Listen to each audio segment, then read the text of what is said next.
Hey guys, in this video we're going to take a look at how you can turn on or turn off shortcuts private sharing on the iPhone 15 series.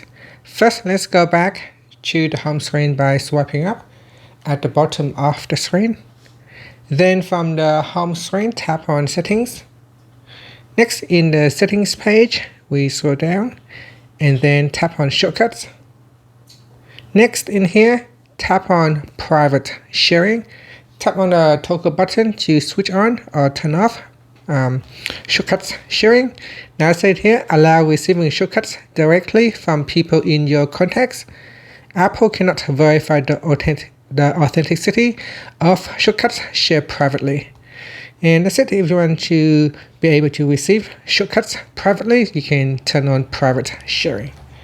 And after that, you can swipe up to go back to the home screen. Thank you for watching this video. Please like and subscribe to my channel for more videos.